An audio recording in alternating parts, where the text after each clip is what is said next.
This right here is the PlayStation 5 DualSense. Yes, it's powered up because we are going to go hands-on with the PlayStation 5.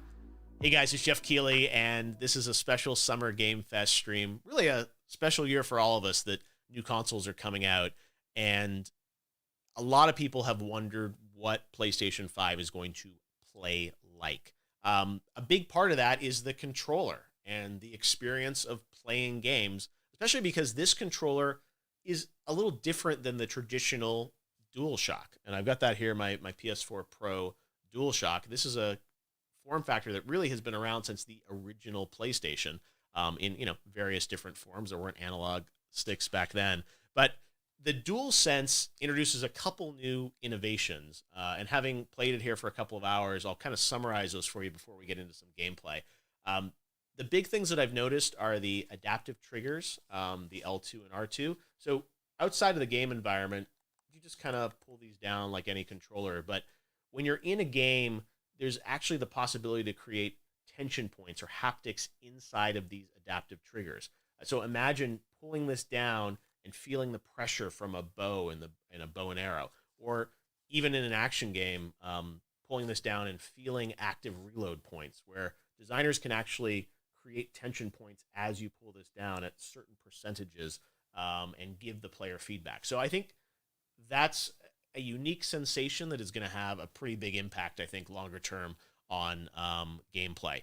The other thing inside of this controller are the haptics. So PlayStation had Rumble for quite some time, but the haptics add another layer to the experience. It's not just sort of one Rumble point. So it's not just kind of on or off.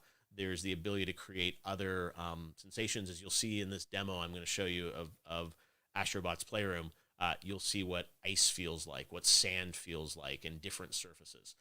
The other thing that I've noticed is that the speaker in the DualSense, it feels like it has much more range than the PlayStation 4 speaker, and it often directly ties into what's happening with the haptics. At least in Astro's Playroom, there's much more variety in the types of sounds coming out of the speaker. And I'm sure every game will use it differently or may not use it as much. But at least in this demo, you really do sense that there's a lot going on with the haptics, and there's sound that ties into it. And then when you combine that with the Tempest 3D engine in PlayStation 5 for the speakers, the sort of harmony between the controller sound and what's happening in the PlayStation 5 is really, really unique and interesting. So those are the things I noticed in it. Some people have asked also about, like, what's the weight of it? What does it feel like? Compared to the DualShock for PS4, it definitely weighs a little bit more, but doesn't feel substantially heavier. And if anything, I think it actually has a little more heft to it, in a good way, that it feels more structured, and there's more sort of inside of it. So centered, but definitely feels good to me. So let's talk about what we're going to play today. What we're going to check out is Astro's Playroom, and that is the game that comes packed with the PlayStation 5. It is pre-installed on the system. You don't even have to download it.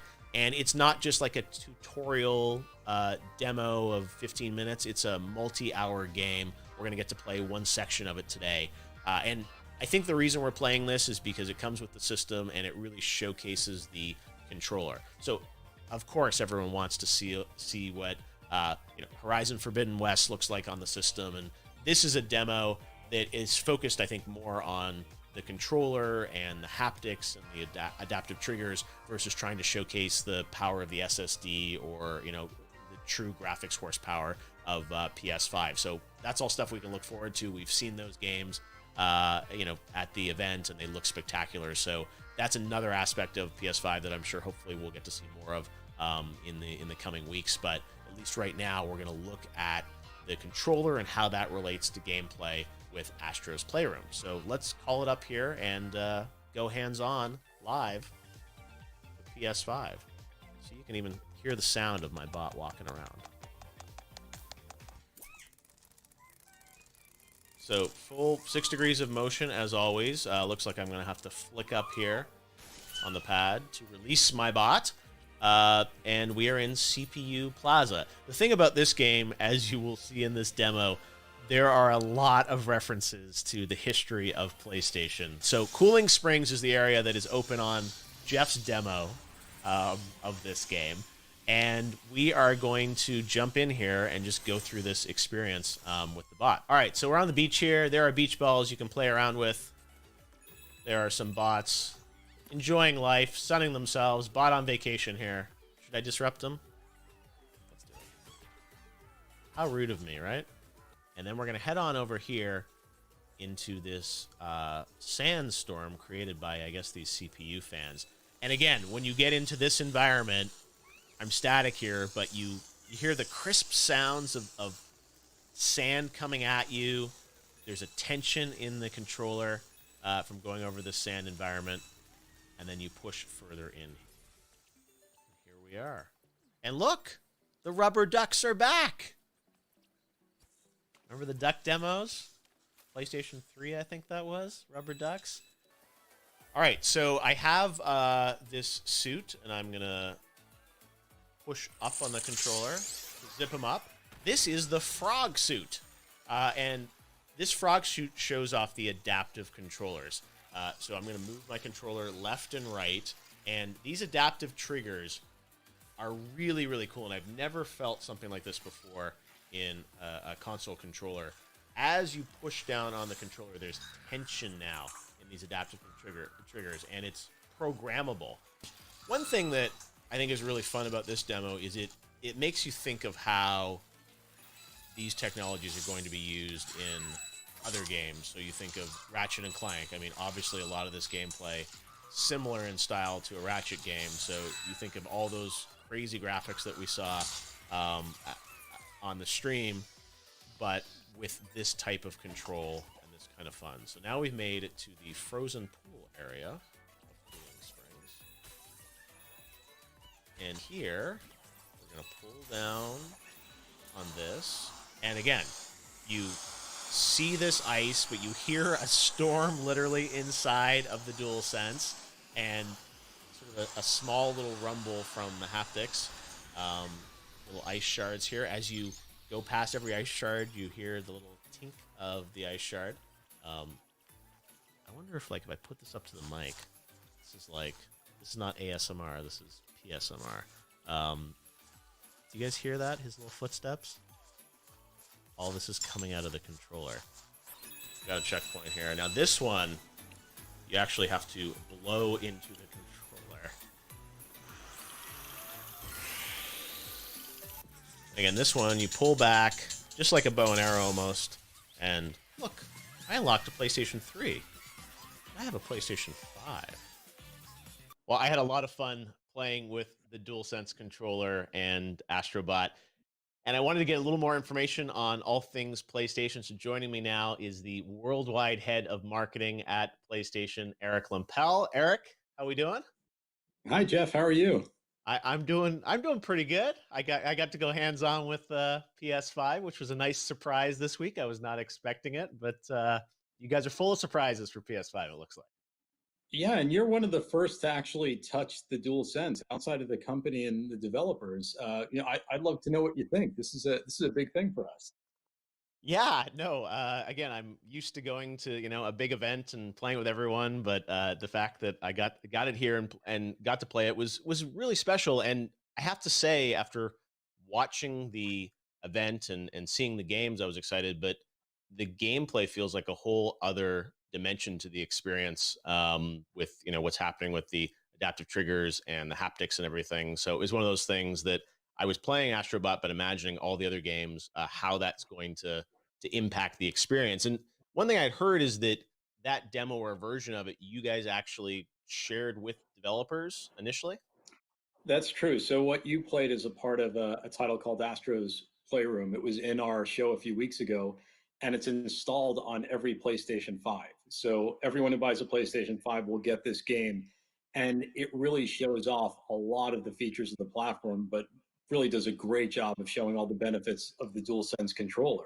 So what we did is early on, we had another version of the title that we took around to the developers that were engaged in PlayStation 5 development and showed them what was possible with a title, and it's been a great example, and it's really opened up people's minds to how they can use this new device and really the new features of the controller. But I would say when people get their PlayStation 5, that should probably be one of the first things they do is just jump in there and experience this because as you've seen, it's pretty special. No, we've been using the same a similar kind of form factor of DualShock for many, many generations, and obviously adding analog sticks and rumble and things like that, and the touchpad. But this feels like it's a bit of a redesign, but I really like how it feels in my hands, and I imagine for PlayStation when you were conceiving a PS5 and Mark Cerny was architecting it, I imagine the controller and a lot of those innovations were kind of right there at the beginning as something that you wanted to put into the system. It's true. As we've said many times with PlayStation 5, it's a brand new generation, and we believe in generations. So we want to evolve every part of the experience. And the controller is really the most intimate part of the experience. It's the extension of the player. So, we thought a lot about this. And one of the things we could have done is just iterate on the DualShock. We've done that for many years. The gamers absolutely love the DualShock. They tell us it's the best controller we've ever made, the latest edition. But we thought, no, let's go a step further. Let's see how a new generation can express a whole new feeling. And that's where the DualSense came about. So early on, it was part of the plan to evolve the experience. And there are many parts of that experience, but this is a really unique part that Yeah. truly takes a step forward in gaming. You mentioned you believe in generations. I guess it's a bit of a controversial opinion to some people about this idea that generations are going to sort of break with the past, right? And I wanted you to maybe talk a bit about that because it does seem like that's like a cardinal sort of virtue of the PlayStation promise is that there is this sort of break from the past, a new generation with a new console games optimized for that system versus kind of working across you know multiple devices and multiple generations. Can you maybe give us a little bit more perspective on the controller being a part of that, but that view, which is obviously counter, we've seen Xbox saying something different around that.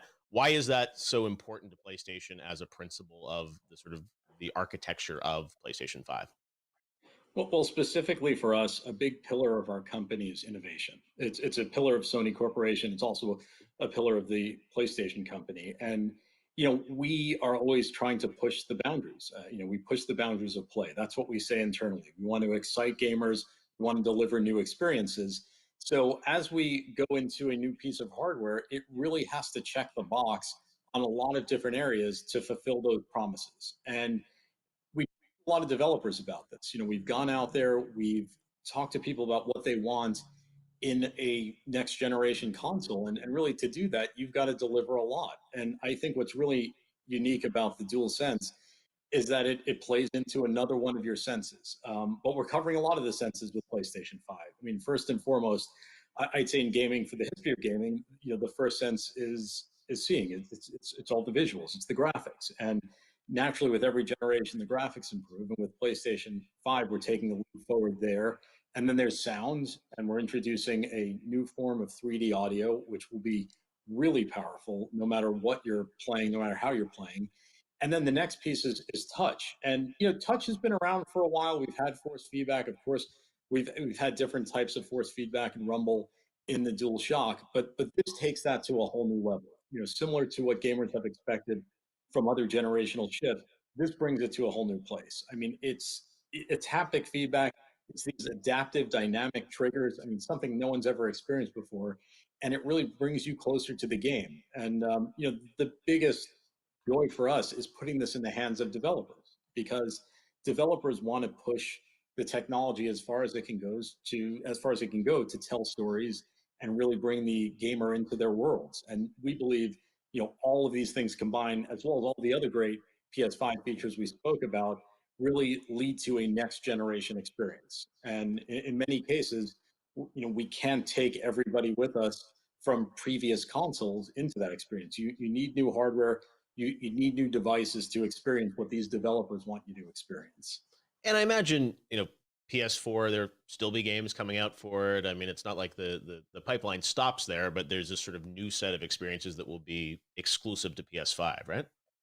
Exactly. PlayStation 4 is a big part of everything we do, and it will continue to be a big part of everything we do. There's a lot more to come on PlayStation 4.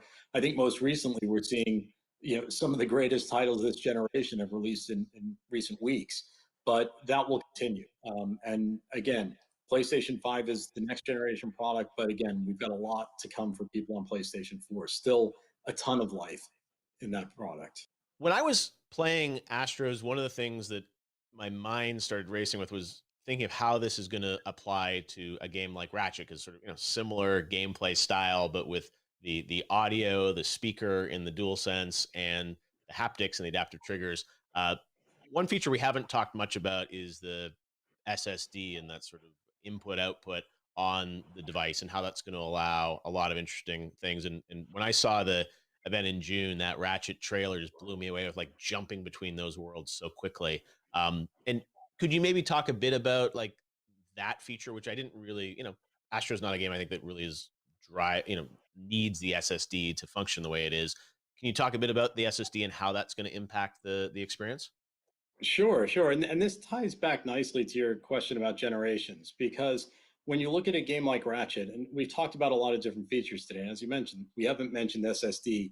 That is another thing that will make the whole gaming experience different. It'll make it better, but it also allows the developers to do new things. It isn't just about faster loading time. And you take a great developer like Insomniac, and they found a way to say, okay, look, here's a game that could only be made on PlayStation 5, on this generation, using this technology. A lot of what you saw in the show, jumping through those different worlds instantly, just can't be done in most cases. And it needs new hardware, it needs new power. So that's something we're looking forward to. I mean, all of these things come together. You combine that with 3D audio, with a controller, ray tracing. I mean, these are great experiences, and these developers know how to harness every piece of those features to really bring you a unique experience. And that really speaks to what next gen is for us. So that Ratchet game like couldn't be done on PS4. I guess if you did it, you'd have to fundamentally change the kind of the architecture and the gameplay of it.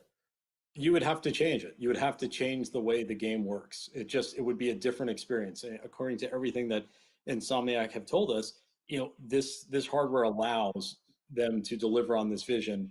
They could not make it. If they did, it would just be different. You would be playing a different type of game, and the experience would be different.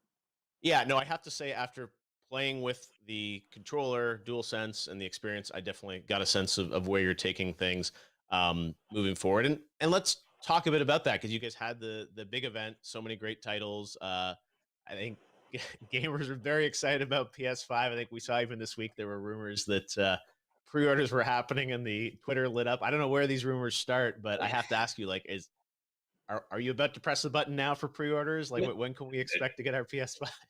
No, definitely not now. We don't know what happened there. We had nothing to do with it. I got a message from someone saying people are lining up at stores, and we had no idea why. So I think it's safe to say, for all of your viewers, we'll let you know when pre-order will happen. We will let you know. It's not going to happen with a minute's notice. We're going to, at some point, let you know when you can pre-order a PlayStation 5. So please don't feel like you have to go run out and line up anywhere until you receive official notice on how that'll work. So I don't know how that happened. Don't know who did it. Wasn't us though. So well, but look, I mean, as a marketer, I'm sure it's great to see there's that much anticipation for your product. oh yeah, no, look, we absolutely love all of the PlayStation fans, and we're thrilled that they're excited about this product. And again, with this product, we're trying to bring them experiences they didn't think were possible. And you're experiencing some of that. One of the first people to experience that. I'm glad you had the experience that you did, because that's what we're hoping to get out of this. And unfortunately, given the current situation in the world, we would love to be out there having gamers start to touch the product. We would have done that in normal years. We can't do that. So it's really hard. I know a lot of people watching this, and they're going to really wonder, like, what are they talking about? They're going to be angry at me saying, why did he get one? Exactly. Why did Jeff get to do it? But I think it's really hard to describe. I mean, you've heard us talk about this, but now you've gone through the experience, and you can see it's different. One thing I wanted to ask you about, you and I have known each other for a long time, and I'm excited that you're in this worldwide role for PlayStation now to kind of unify the messaging around the world. And there was a new tagline for PlayStation that showed up in the event in June, which I think was the first time people had seen it. And can you maybe tell us a bit about this new kind of tagline, which is global for PlayStation? Certainly, and thanks for noticing that. That was actually the last bit of the show. That was the last thing you saw on the show was this new line, which is "Play has no limits." And as you said, we've known each other a long time, and you've known how the PlayStation organization was structured. And in the past, we were really separate groups around the world that all worked together and laddered up to a parent company. And in recent years, we've started to globalize, and we've seen great benefits from that in many parts of the organization.